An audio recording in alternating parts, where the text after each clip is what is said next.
Bonjour à tous et merci d'être venus. Aujourd'hui, avec Raphaël Weil, Sylvie Gauthier et Gilles Guillet, nous allons vous raconter quelques histoires autour de spin et de supraconducteurs et comment est-ce qu'on s'y prend pour les sonder. Ici, plus ou moins le plan d'exposé, je vais commencer. Et puis, avec un peu de physique, Raphaël Weil va continuer avec la nanofabrication, Sylvie Gauthier avec l'évaporation. Ce sont deux étapes qui sont essentielles pour faire nos échantillons. Et puis Gilles Guillet va vous raconter comment on descend à basse température parce que c'est essentiel pour nos manips. Voilà. Commençons par introduire le domaine des travaux. C'est la physique mésoscopique. Donc une manière de voir les choses, c'est de dire que il y a des physiciens qui étudient des choses très très grandes, comme par exemple des galaxies qui font 10 à la 21 mètres de diamètre. Et puis il y a des physiciens qui étudient des particules tellement petites qu'on est incapable de les voir. Et du coup, ils sont obligés de les représenter avec des dessins un peu loufoques. Et nous, les physiciens mésoscopiques, on est un peu entre les deux. Une autre manière de voir les choses, c'est de dire que la physique mésoscopique, ça concerne des systèmes qui sont suffisamment petits pour qu'apparaissent des phénomènes de la physique quantique, mais pas suffisamment petits pour qu'on soit à l'échelle atomique. Donc on est entre les deux. Un phénomène quantique qui est assez bien connu, c'est le chat de Schrödinger, qui est à la fois mort et vivant. Et traditionnellement, il est enfermé dans une petite boîte. Alors, nous, pour éviter la cruauté aux animaux, on va plutôt enfermer une petite particule assez légère dans une boîte. On va jouer le même jeu. Et ici, les axes, l'axe horizontal, c'est l'espace. Donc, la particule est bien enfermée entre là et là. Alors que l'axe vertical, ce n'est pas la hauteur, mais l'énergie. Donc, ces flèches-là représentent le fait que cette particule, il ne peut pas sortir de cet espace-là. Il lui faut une énergie infinie, donc c'est impossible. On parle de particules dans une boîte ou bien de points quantiques. Alors, on peut donc se poser la question de savoir quelles sont les énergies qui sont permises à cette petite particule qui est par exemple un électron. Et si on se base sur notre intuition et notre expérience quotidienne, elle est nourrie plutôt des grands objets, par exemple des voitures, dans des grands espaces, par exemple la route nationale 118. Et à ce moment-là, on dirait que la voiture, elle peut prendre toutes sortes de vitesses. Elle peut monter de vitesse 0, par exemple, à une très grande vitesse, 120 km/h.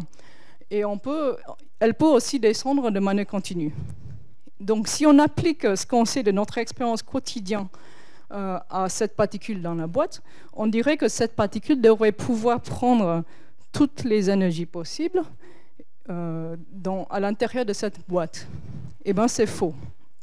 En fait, cette particule ne peut prendre que certaines énergies. Donc, par exemple, elle peut être là, ou bien là, ou bien là, mais pas à des énergies intermédiaires. Donc ceci s'appelle la quantification d'énergie, c'est ça qui donne son nom à la physique quantique. Et si on applique ça à notre expérience quotidienne, alors on aura une voiture qui, commençant à l'arrêt à 0 km/h, arriverait à 100 km/h d'un seul coup, sans passer par la vitesse intermédiaire. Donc, pour sonder ce genre de système, nous, ce qu'on fait, c'est des mesures de transport électronique. Donc, par exemple, avec cette boîte-ci, on peut venir mettre des électrodes du côté d'autre de cette boîte. Donc, c'est ce que j'ai fait, par exemple, en thèse, où la boîte, soi-disant, c'était un nanotube de carbone. Et puis ici, vous voyez des électrodes. Et puis, on fait essentiellement des mesures, comme je disais, de transport électronique. Donc, soit on applique une tension et on mesure un courant, ou bien on applique un courant et on mesure une tension. Donc, En gros, il n'y a que ça, si on peut dire, ou quasiment. Et en faisant ce genre de mesures, on peut regarder la conductance à travers cette boîte. Et cela, et en faisant actionner une tension de grille qui est en dessous de cet échantillon, on peut faire défiler tous les niveaux d'énergie dans la boîte. Et ceci s'appelle une expérience de spectroscopie. Donc, par la suite, vous allez voir beaucoup de diagrammes comme ça, où l'énergie est soit en axe horizontal, soit en axe vertical. Mais en gros, ça représente les mêmes choses. Ici, vous avez les états d'énergie permis aux électrons. Et entre les deux, vous avez des états qui ne sont pas permis. Donc, continuons à parler des électrons. Vous savez tous qu'un électron, ça porte une charge négative. Et c'est cela qui permet que le courant soit porté par des réseaux électriques jusqu'à chez vous. C'est cela aussi qui fait qu'en hiver, vous avez des cheveux comme ça. Mais savez-vous que l'électron, c'est aussi un spin? Et ça veut dire que l'électron se comporte comme un petit aimant qui voudrait s'aligner avec un champ magnétique externe, de la même manière qu'une boussole, ou en tout cas son aiguille, va s'aligner avec le champ magnétique terrestre. On parle aussi de moments magnétiques. Donc évidemment, il n'y a pas que les électrons qui ont des moments magnétiques. L'aiguille de la boussole peut être composée par exemple du fer, et chaque atome de fer a aussi son moment magnétique à lui. Donc on pourrait se poser la question de savoir comment est-ce que ces moments magnétiques-là peuvent interagir entre eux. Par exemple, si je prends un atome de fer de cette boussole et je le mets dans un milieu non magnétique, ici vous avez un enfant qui joue aussi avec des moments magnétiques, qu'est-ce qui se passe? Donc, il se trouve qu'à haute température, il ne se passe pas grand-chose. La vie continue pour les électrons. Certes, parfois, ils vont se heurter contre cet atome magnétique, mais après, ils continuent leur chemin, en gros. Par contre, en dessous d'une certaine température appelée la température de Kondo, les électrons vont plutôt s'organiser dans un état où ils entourent le moment magnétique du fer avec leur spin aligné dans le sens opposé. Et ceci s'appelle l'effet de Kondo parce que c'est M. Kondo qui a su l'expliquer dans les années 60.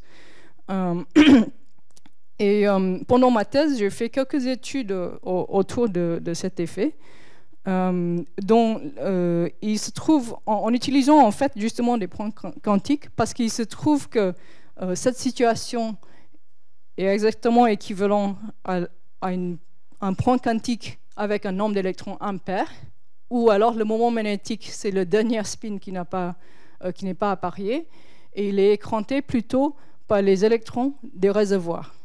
Voilà. Et sous certaines conditions, on peut voir une signature de cet état comme un pic de conductance à énergie nulle. Je ne vais pas m'attarder sur ça, je vais plutôt maintenant parler de l'interaction du spin de l'électron, non pas avec d'autres moments magnétiques, mais en fait avec le déplacement de l'électron même. Donc il s'agit de l'effet spin-orbite.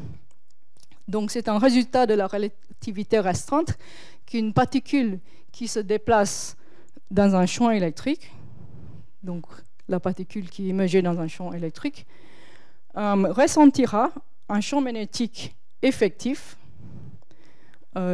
qui va tendre à aligner son spin. Pendant ma thèse, j'ai aussi étudié cet effet dans des fils semi-conducteurs unidimensionnels. Ce qu'il faut retenir de ce diagramme, c'est simplement que c'est un bout de semi-conducteur, que par des astuces de croissance et d'action de grille, on a réussi à mettre en fil indé. On a réussi à confiner les électrons en fil indé ici. Et encore par astucieuse application de champs magnétiques, on peut créer une situation où en fait les électrons d'un spin vont se propager dans un sens et les électrons avec le spin opposé vont se propager dans l'autre sens. et cela crée évidemment un courant de spin, mais on le détecte en fait en conductance, et cela se manifeste comme un petit creux sur un palier de conductance. Pour la supraconductivité, on change maintenant de sujet, j'ai commencé à y travailler pendant mon postdoc. Et qu'est-ce que c'est la supraconductivité? Dans un méthode normale, vous avez plein d'électrons avec plein de spins qui sont orientés dans tous les sens possibles et imaginables. Il n'y a pas de sens préféré ou particulier. Et en dessous d'une certaine température, dans certains métaux, les électrons vont s'organiser différemment. Ils vont se mettre en paire, comme ça, avec des spins opposés, comme vous pouvez voir. Alors, c'est une sorte de monde idéal où chaque spin a son copain de spin opposé. Et nous, les physiciens, on n'aime pas trop des choses comme ça, donc on va venir les titiller avec de la lumière, des micro-ondes ou des électrons. Et il se trouve qu'en faisant ceci, on peut casser les paires, qui s'appellent des paires de Cooper. Par contre, il faut une certaine énergie pour faire ça, une énergie qui s'appelle le gap supraconducteur. Et ceci est représenté dans la densité d'état des quasi-particules, parce que quand on casse une paire, on n'a pas des électrons, on va revenir sur ce point, mais on a des quasi-particules. Alors, la seule chose qu'il faut retenir de ce diagramme, c'est que dans une certaine zone d'énergie, vous avez une densité d'état nulle. Ça voudrait dire tout simplement que cette zone-là est interdite aux quasi-particules. Et qu'il faut, ce que j'ai dit tout à l'heure, c'est aussi l'énergie nécessaire pour casser une paire et créer des quasi-particules. C'est pas tout à fait la même chose, mais c'est analogue à ce que je vous ai montré tout à l'heure, où il y avait des zones d'énergie interdites pour des particules dans des boîtes, et ici aussi une zone d'énergie interdite pour les quasi-particules. Voilà. Donc, c'est le propre des supraconducteurs de conduire du courant sans résistance, porté par les paires de Cooper. C'est ça qui leur donne leur nom, d'ailleurs. Alors que dans un fil de métal dit normal, c'est des électrons qui portent le courant, et ils vont rencontrer plein de petits obstacles au cours de leur passage d'un côté du fil à l'autre. Cela va produire de la lumière et de la chaleur, ou toujours de la chaleur, parfois de la lumière. Et c'est ça qui fait fonctionner les ampoules, les bouilleurs électriques, les fers repassés, etc. Donc, comme je vous ai dit, les physiciens, on aime bien perturber les choses qui marchent bien. Donc, on va venir casser le supraconducteur. Et dans la brèche, on pourrait imaginer de mettre, par exemple, un métal normal, un matériau isolant, ou bien un nanotube de carbone, pourquoi pas. Et là, la question, c'est est-ce que ce système-là arrive encore à porter des supercourants, c'est-à-dire des courants sans résistance? Et la réponse, c'est oui. Et alors, comment? Donc, il se trouve que à l'intérieur du matériau non supraconducteur, qu'on appelle le lien faible, il va s'établir des énergies, des états d'énergie discrètes, tout comme la particule dans une boîte, qui s'appellent des états liés d'Andreev, et c'est ces états-là qui vont porter le supercourant. Je vous ai montré les énergies permises aux quasi-particules dans un supraconducteur. Et ben, dans le lien faible, à l'intérieur de la zone interdite, vous allez voir apparaître des énergies permises justement à ces états liés d'Andreev. Et c'est eux qui portent le supercourant. Donc, pendant mon postdoc, nous avions fait des échantillons comme ci, où est le nanotube de carbone, 2 supraconducteurs, et puis une sonde pour regarder le spectre à l'intérieur du supraconducteur, et on voit bien ces états liés d'Andreev. En plus, en mettant un flux magnétique à l'intérieur de cette boucle-là, on a trouvé qu'on pouvait en fait changer les énergies de ces états.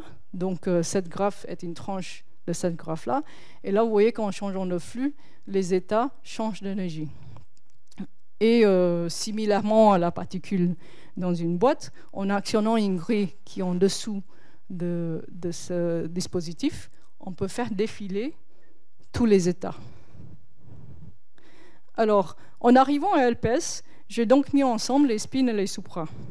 Mais pour vous expliquer un peu ce que nous avons fait, il faut que je vous dise deux choses, quelque chose, sur les quasi-particules, qui ne sont pas tout à fait des électrons. Donc, je vous ai dit que dans un supraconducteur, quand on casse une paire de Cooper, on produit deux particules. Et ce ne sont pas des électrons, ce sont des quasi-particules.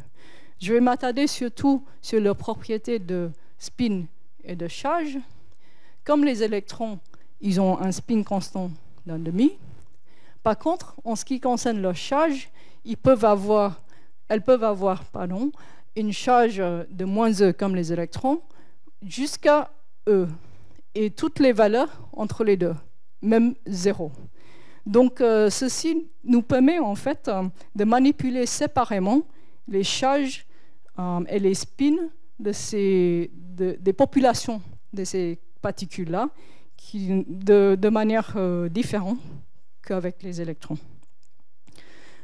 Et plus particulièrement, on va se poser la question de savoir qu'est-ce qui se passe quand on injecte des électrons polarisés en spin.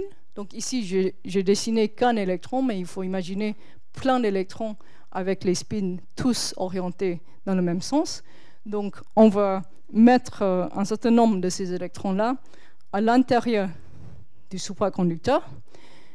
Et cela va, dans un premier temps, créer un déséquilibre ou une accumulation aussi bien de spin que de charge dans les quasi-particules. Et à terme, bien sûr, tous les deux vont disparaître. Mais est-ce qu'ils disparaissent sur la même échelle de temps et de longueur? En d'autres termes, est-ce qu'il est possible d'avoir une situation où on a déséquilibre de spin et pas déséquilibre de charge? Donc, il se trouve que la réponse est oui. Et pour le trouver, nous avons utilisé des dispositifs comme celui-ci. Donc ici, vous avez votre supraconducteur. Ici, une électrode normale pour injecter des spins. Et ici, une électrode ferromagnétique pour faire la détection. C'est une expérience qui n'est pas très différente d'une expérience que vous pouvez faire à la maison avec un baignoire. Donc le supraconducteur, c'est le baignoire. Donc le robinet, c'est l'injection de spin ici. Et au fur et à mesure que vous injectez des spins, le niveau d'eau va évidemment monter. Mais pas indéfiniment, sinon ça va déborder. Donc il y a aussi, comme je vous ai dit, le fait qu'à terme, les spins vont disparaître. Donc il y a les mécanismes de relaxation de spin, comme on dit. Et du coup, il y a un équilibre quelque part entre le robinet et la fuite. Et nous, ce qu'on fait avec la détection, c'est qu'on vient regarder le niveau d'eau dans le baignoire, tout simplement. Et cela va nous renseigner sur la fuite, puisqu'on sait ce qu'on met dans le robinet. Donc, je fais une petite parenthèse pour les physiciens. Oui, il y a des parenthèses. En fait, le mécanisme principal d'injection de spin, c'est l'effet Zeeman dans le supraconducteur qui va dédoubler la densité d'état des quasi-particules. Donc vous voyez que si on injecte à travers une barrière tunnel des électrons dans cette zone d'énergie-là, ils vont être obligés d'avoir le spin rouge et pas le spin bleu. Et en faisant ceci, on peut en fait arriver à des polarisations qui peuvent atteindre 100%. Voilà, donc fin de parenthèse. Donc on regarde le niveau d'eau avec la détection ici. Et ce qu'on voit, c'est des signaux comme ça, en fonction de tension d'injection. Et on peut différencier en fait les signaux venant du spin et de charge par leur symétrie. En gros, excusez-moi, c'est différents champs magnétiques. Le signal pair vient de spin et le signal impair vient de charge. C'est plus facile peut-être si on prend le dérivé de cette courbe et on le met en 3D. Donc là, on voit bien plusieurs choses. Une, c'est que le signal de spin monte d'abord avec le champ magnétique et puis disparaît quand le matériau n'est plus supraconducteur. Et de deux, que le signal qui vient de la charge est bien séparé en énergie du signal qui vient du spin. Et cela nous renseigne sur les temps de vie de spin et de charge dans le supraconducteur qui sont bien différents, comme on attendait. Donc, maintenant qu'on a des spins dans les supraconducteurs, qu'est-ce qu'on peut faire avec? Je vous ai dit que les spins aiment bien s'aligner avec les champs magnétiques. Il se trouve aussi que si on vient les perturber avec un champ magnétique qui est orthogonal au champ magnétique de départ, avec la bonne fréquence, ils vont se mettre en précession. C'est là où une baguette serait utile. Je vais essayer de faire avec le pointeur. Donc le mouvement sera quelque chose comme ça. Voilà. Pardon. Donc en général, la fréquence de l'excitation est fixe. Et on balaye le champ magnétique. En général aussi, on mesure la puissance transmise et cela nous renseigne sur la puissance qui est absorbée par le spin. Donc si on fait ça, on voit un pic au champ résonant. C'est le champ auquel le spin va absorber de l'énergie des microns incidentes qui produisent le champ magnétique perpendiculaire. Donc pour mettre en place cette expérience, nous avons utilisé des dispositifs comme ça. Donc ici, vous voyez champ magnétique, donc ça, en tout cas, c'est bon. Ensuite, pour les micro-ondes incidents, ça vient d'une tension RF par ici.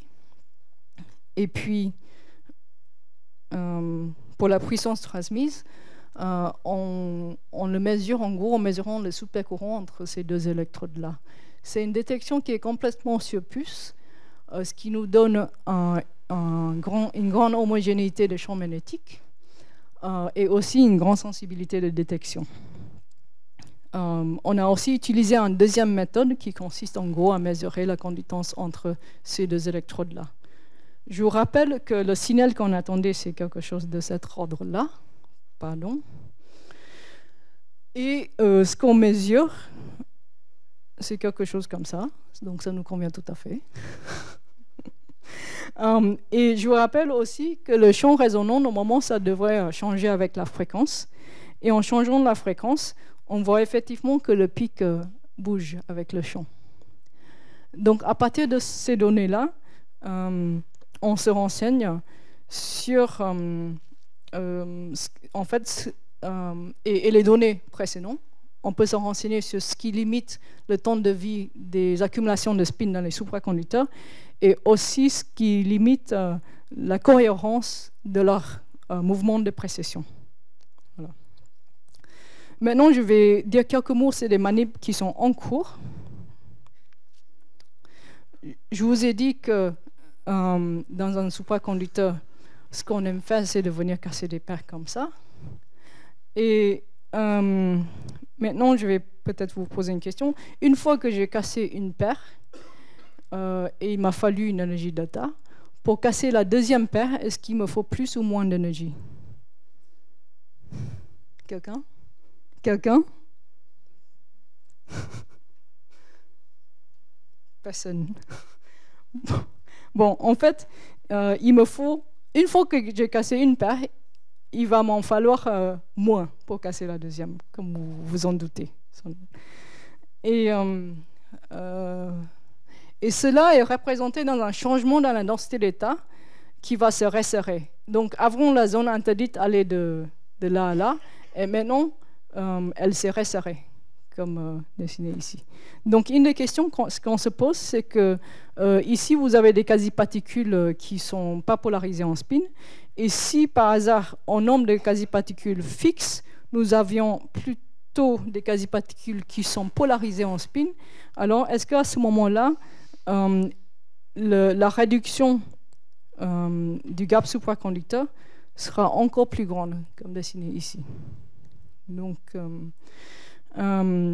ça, c'est une des questions qu'on se pose en ce moment. Donc, une question liée qui n'est pas tout à fait sur la cassation des paires, mais sur leur reconstitution, si on peut dire, mais encore dépendant des spins, c'est la suivante. Ici, on se pose en quelque sorte la question inverse. Si nous avons deux supraconducteurs, ici et là, et on injecte dans les deux supraconducteurs des électrons qui deviennent ensuite des quasi-particules, et que dans ce cas-là, ils sont orientés n'importe comment, et dans ce cas-là, ils sont tous orientés dans le même sens, qu'est-ce qui va se passer? On pourrait imaginer comme ça que dans ce cas-là, ces deux particules peuvent se recombiner directement en quelque sorte, alors que dans l'autre cas,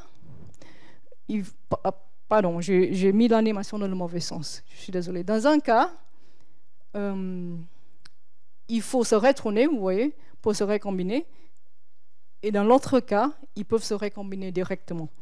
Donc, comme ça, vous pouvez imaginer que le temps qu'il faut pour le processus en haut sera plus long que le temps du processus en bas. Et la question que nous posons, c'est, voilà, est-ce que c'est vrai? Ouais. Donc, pour répondre à ces questions-là, nous avons une nouvelle génération de dispositifs qui ressemble à ça, où le détecteur est maintenant un supraconducteur au lieu d'un ferromagnétique.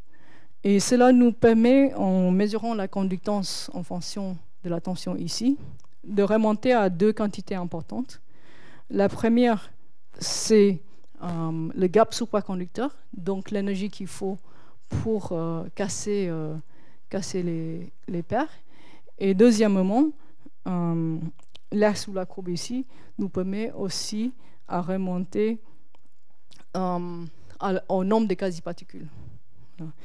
Et mes principaux collaborateurs pour ces manips sont Marko Kuzmanovic, qui est en thèse et qui est quelque part dans la salle, et Marco Aprilli, qui n'est pas en thèse.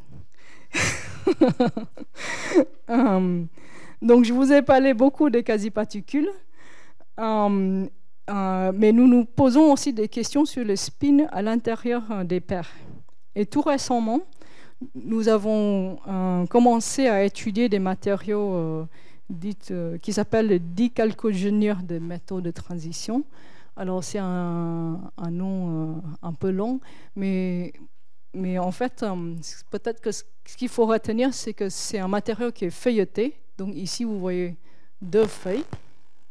Et la particularité de ce matériau, c'est qu'il a une forme de couplage spin-orbite qui s'appelle spin-orbite Ising, qui est particulière, puisqu'il tient les spins des électrons hors du plan des feuilles. Donc les électrons sont comme ça. Donc il se trouve que certains de ces matériaux-là sont aussi supraconducteurs. Et on pense que dans ces matériaux-là, contrairement aux supraconducteurs lambda de base, où les spins sont orientés à l'intérieur de chaque paire l'un contre l'autre, mais dans l'ensemble, ils ne sont pas orientés. On pense que dans ces matériaux-là, les spins sont en fait toujours orientés hors du plan. Donc ceci veut dire que si on applique un champ magnétique dans le plan, il sera très difficile d'orienter les spins de ces particules-là dans le plan. Donc il y a une sorte de compétition entre l'alignement des spins par le champ magnétique et le fait qu'ils sont tenus hors du plan par le spin-orbite Ising. Et bien sûr, nous faisons toujours la même chose, des mesures de transport et de spectroscopie pour sonder ces effets-là. J'allais faire une petite parenthèse pour les physiciens, mais je pense que je ne vais plus le faire. Je vais juste dire que mes principaux collaborateurs pour ce projet en ce moment, c'est Hada Steinberg et Tom de Vier qui sont à Jérusalem, et Frédéric Massé et Marco Aprilli qui sont dans l'équipe NS2. Donc vous avez compris, dans tout ce qu'on fait, nous avons affaire à des très petits objets Ici, c'est un micron, si vous n'avez pas remarqué. Qu'on refroidit à très très basse température. Donc, je donne la parole à mes collègues pour vous expliquer comment on fabrique ces choses-là et ensuite comment on les refroidit jusqu'aux températures nécessaires.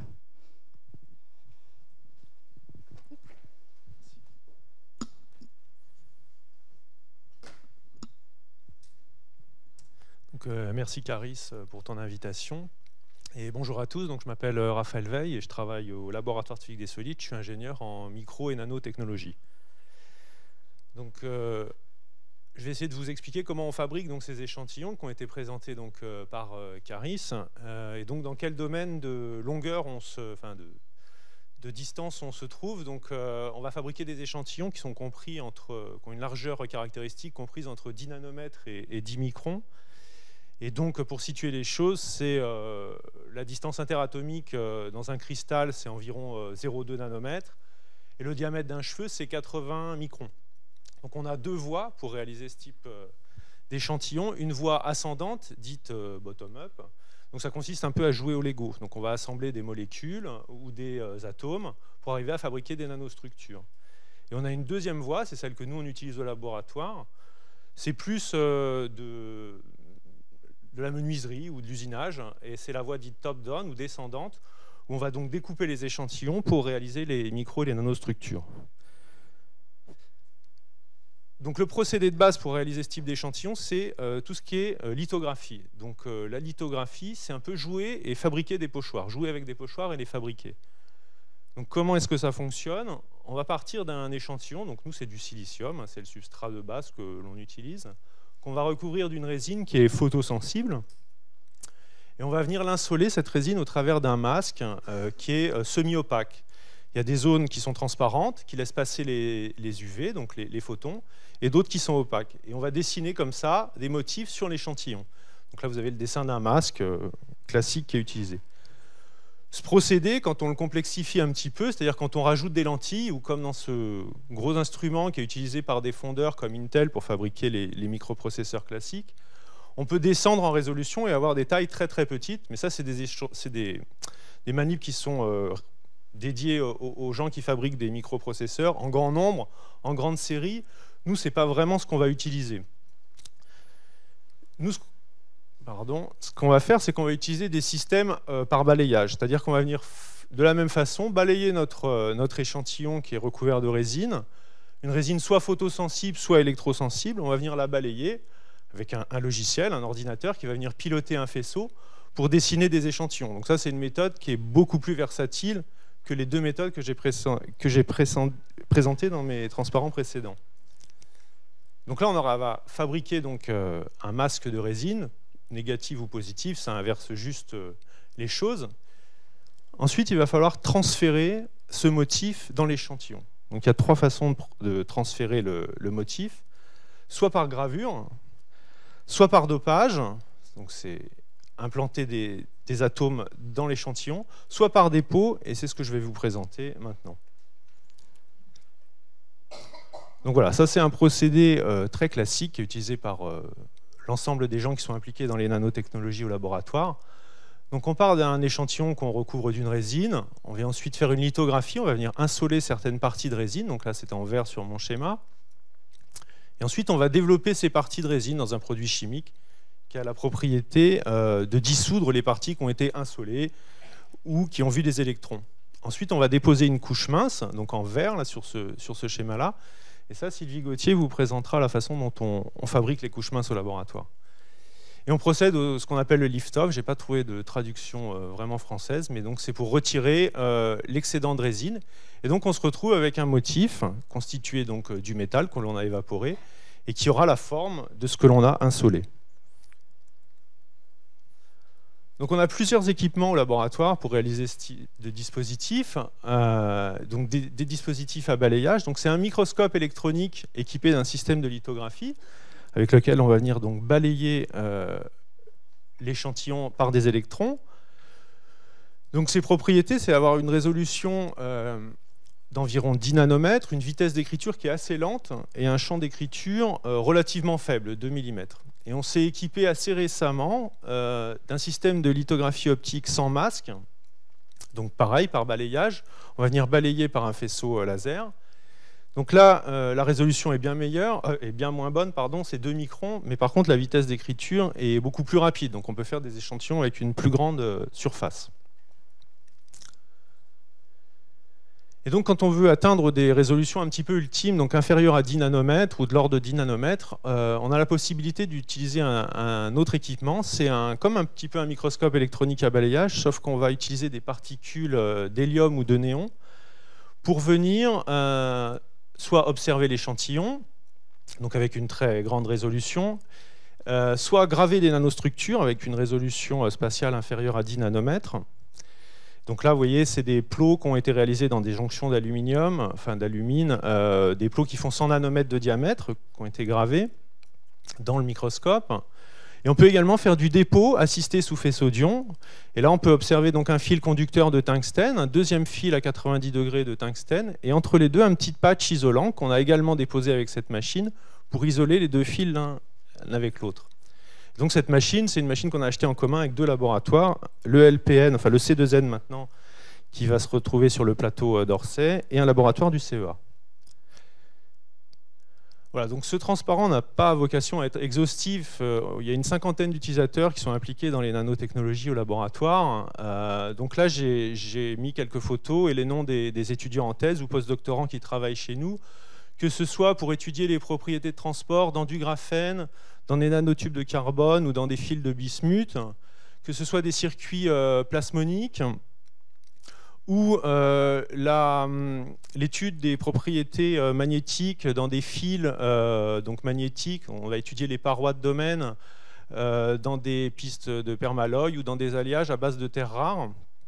Voilà. Et donc, comme vous le voyez, pour tous ces dispositifs, l'ingrédient de base, c'est les couches minces. Et donc, je vais laisser la parole à Sylvie qui va vous présenter la façon dont on procède au dépôt de couches minces.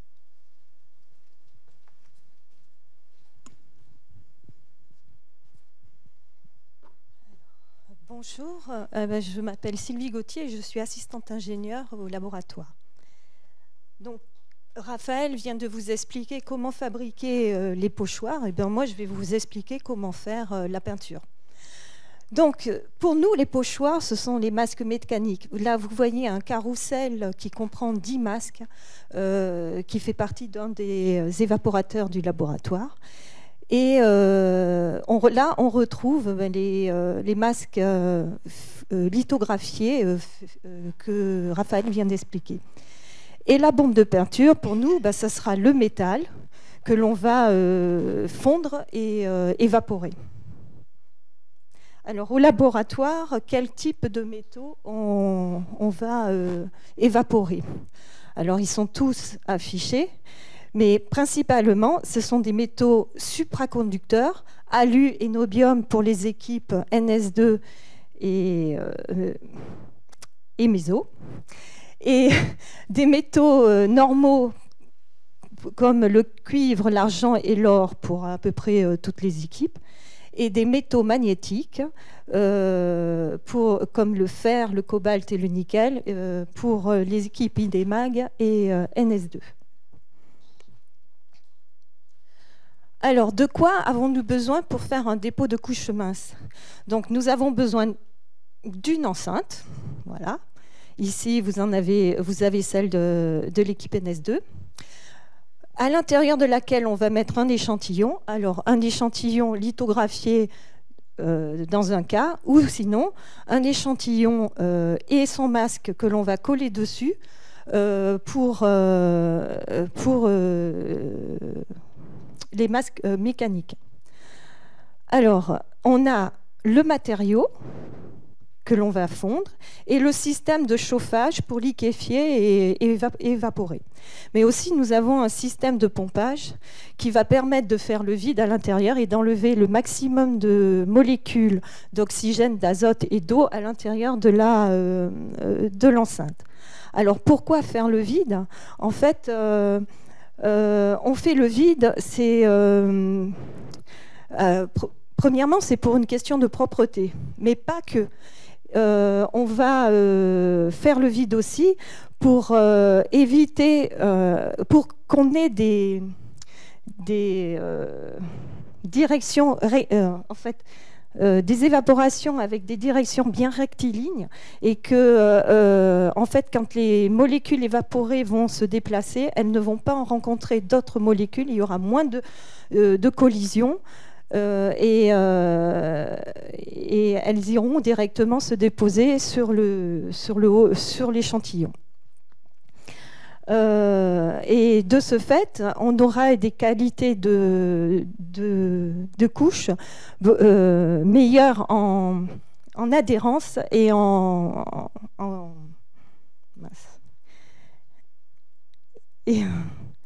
bon, j'ai un trou. Et en pureté, voilà. Alors,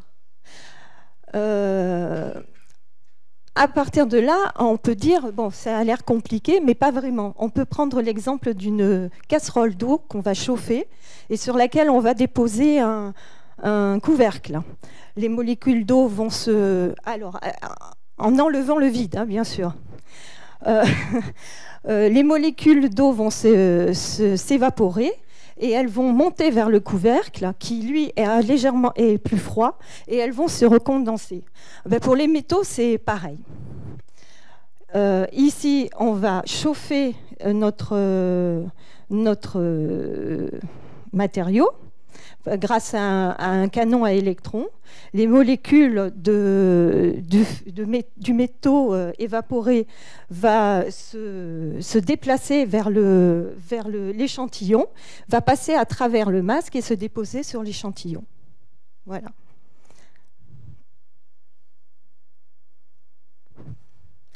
Alors voilà, ce schéma-là représente l'évaporateur NS2. Alors nous avons une enceinte séparée en deux par une vanne d'isolation.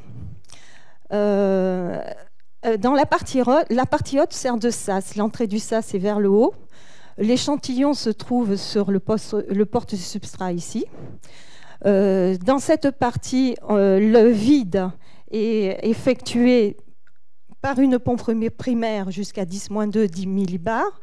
Et puis après, une pompe secondaire, une pompe turbo, va prendre le relais jusqu'à une pression à peu près de 10-7, 10-8 millibars. À cette pression-là, on va pouvoir ouvrir la vanne d'isolation et on va pouvoir avoir accès à la partie inférieure. Dans cette partie inférieure, il y a deux pompes secondaires qui est là pour améliorer et entretenir le vide dans la partie inférieure. Et nous allons retrouver notre canon dans lequel le matériau va être liquéfié et évaporé. Alors, comment évaporer le matériau ? Au laboratoire, enfin, dans les équipes, ils ont fait le choix de voir des canons à électrons. Alors, pour avoir notre source d'électrons, on passe un fort courant dans un filament de tungstène, ce qui va induire la formation de photons, comme dans une ampoule à filament, et d'électrons. Et par un système de déflexion qui est composé par un aimant permanent qui se trouve ici, et d'accélération des électrons qui est composé d'une anode à quelques kilovolts, on va infléchir le faisceau d'électrons pour le diriger sur la charge à liquéfier et évaporer. Voilà. Alors là, je vous fais voir quelques évaporateurs présents au laboratoire. Bon, pour l'équipe NS2, c'est celui que je vous ai présenté tout à l'heure. Ici, alors celui-là, il a la particularité de pouvoir effectuer des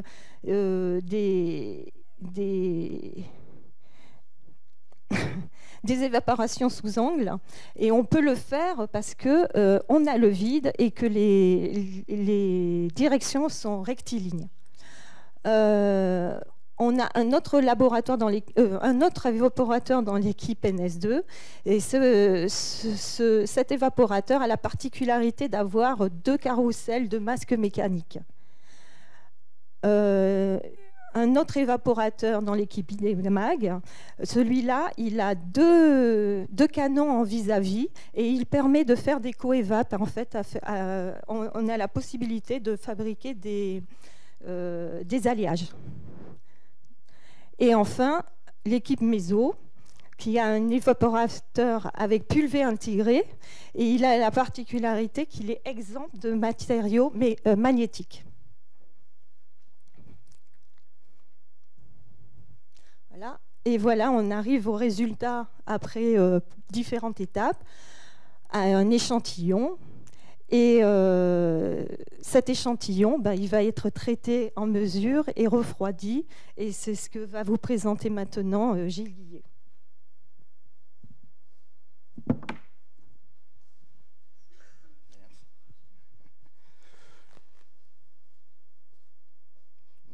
Bonjour, je m'appelle Gilles Guillet, je suis ingénieur au laboratoire de physique des solides et je m'occupe plus particulièrement de problèmes de basse température.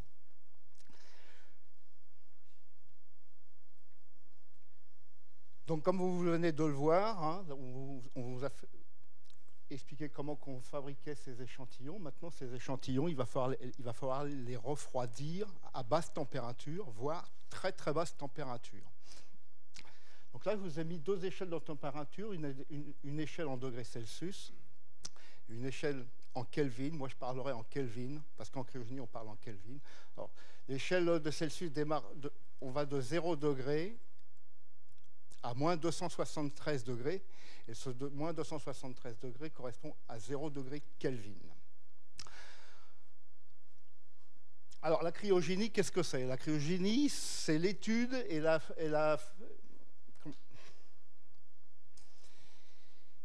production de basses températures. Alors, quels sont les moyens pour obtenir ces basses températures?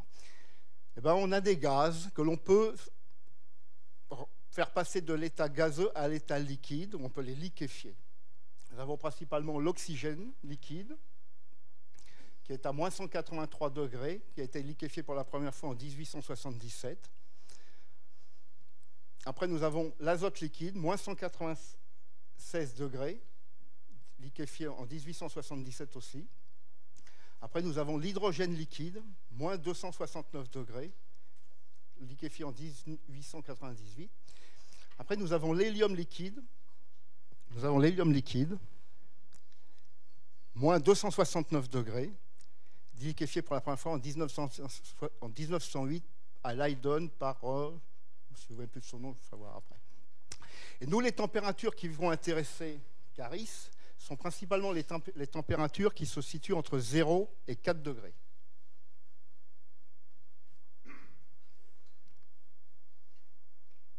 Alors, au LPS, ça représente une cinquantaine de chercheurs concernés par ces températures entre 0 et 4 degrés. Alors, comment on fait du froid? Principalement, on utilise ce qu'on appelle la détente Joule-Thomson. Vous prenez ce système-là, une enceinte sous pression à une température T1 et une autre enceinte sous vide à une température T2.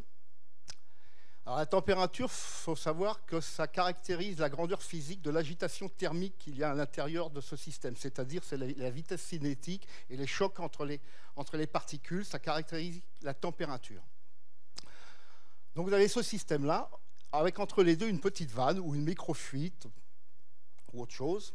Et quand vous ouvrez cette vanne, vous détendez le gaz dans la chambre qui est sous vide. Et la détente de ce gaz produit du froid. Vous abaissez l'énergie interne de ce système. Dans certaines conditions, vous abaissez l'énergie interne de ce système, c'est-à-dire les particules, les molécules entre elles ont moins d'énergie, ont moins de choc, donc la température baisse. Ça marche pour la plupart des gaz. Malheureusement, ça ne marche pas pour l'hélium. Pour l'hélium, on est obligé d'utiliser ce qu'on appelle une détente avec récupération de travail. C'est une détente qui produit toujours du froid. C'est toujours un peu la même histoire. On a ici une enceinte sous pression, ici une enceinte au départ qui est sous vide. Et entre les deux, ce n'est pas une vanne, mais un petit système mécanique. En général, actuellement, ce sont des turbines. Quand le gaz passe dans cette turbine, le gaz se détend, donc se refroidit, mais ce gaz fournit de l'énergie mécanique à la turbine, c'est-à-dire qu'il lui donne de l'énergie cinétique. Et cette énergie cinétique est récupérée sous forme de chaleur et évacuée via un échangeur de l'eau. C'est un peu comme quand vous freinez avec votre voiture perd de l'énergie cinétique sous forme de chaleur dans les disques de vos freins. C'est le principe. Et ce type de détente produit toujours du froid.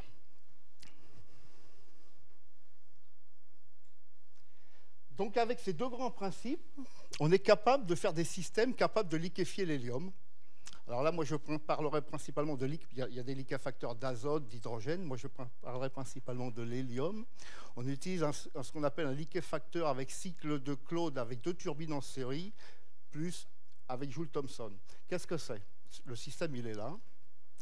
Vous avez un compresseur d'hélium qui comprime de l'hélium, qui est détendu par deux turbines en série, donc les détentes avec récupération de travail, donc qui abaissent la température, qui refroidissent les échangeurs. Donc vous voyez bien que plus la température va baisser, plus le gaz en entrée de turbine va être froid, donc vous allez pouvoir abaisser la température de plus en plus. Et arrivé à une certaine température sur le dernier échangeur, là vous allez pouvoir utiliser la détente Joule Thomson pour faire du liquide. On retrouve le diagramme TS entropique ici, c'est-à-dire que vous avez le compresseur, vous comprimez de l'hélium, vous le détendez sur ces 2 turbines, vous récupérez le froid pour refroidir ces échangeurs, et une fois que vous êtes à bonne température ici, vous pouvez détendre le gaz dans la phase liquide pour avoir du liquide ici. Voilà. Alors la turbine, qu'est-ce que c'est? C'est cette petite roue là. Alors l'hélium rentre sous pression de ce côté-là ici, est détendu dans cette petite roue. La turbine tourne très très vite, 4000 tours par seconde, dû à la détente du gaz. Donc elle procure de l'énergie cinétique à cette roue-là, et cette énergie cinétique est récupérée sous forme de frottement dans un autre gaz et est évacuée sous forme de chaleur. Voilà.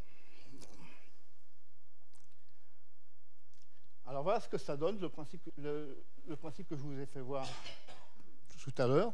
C'est qu'au liquéfacteur, au laboratoire, on possède un liquéfacteur depuis une dizaine d'années maintenant, qui est capable de produire 15 litres-heure, soit 360 litres par jour.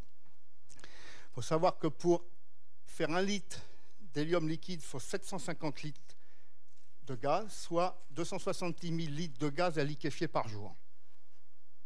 Donc là, on voit le liquéfacteur, hein, avec ses 2 turbines. Enfin, on en voit une. Parce que le liquide est produit dans cette grosse boîte et stocké dans ce gros réservoir de 1000 litres.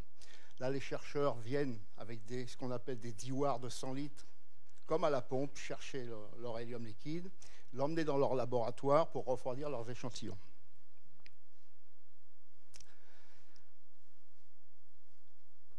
Alors là, c'est un petit retour en arrière pour expliquer que le premier liquéfacteur a été fait par M. Kamerlingh-Onn en 1908 à Leiden. C'est un liquéfacteur qui produit très peu, mais il faut savoir que c'est un liquéfacteur qui était tout en verre. Et avant de pouvoir liquéfier quelques litres d'hélium liquide, il fallait d'abord liquéfier de l'oxygène. C'est tout en verre, hein, on ne voit pas bien, mais il fallait d'abord liquéfier de l'oxygène pour après liquéfier de l'azote liquide, de l'hydrogène, et en dernière partie, on pouvait condenser l'hélium liquide, liquéfier de l'hélium. Donc ça fait à peu près une bonne centaine d'années qu'on s'est liquéfié de l'hélium. Alors bien sûr, l'hélium liquide, c'est qu'à 4K. Oh, Caris, elle veut descendre encore plus bas. Elle veut descendre en dessous de 4K. Donc, Ben, c'est assez simple en fin de compte. Une fois qu'on a, qu'on a de l'hélium liquide à 4K, on utilise ce qu'on appelle le diagramme de Clausius-Clapeyron. Et qu'est-ce que dit ce diagramme de Clausius-Clapeyron? C'est que tout liquide est en équilibre avec sa vapeur.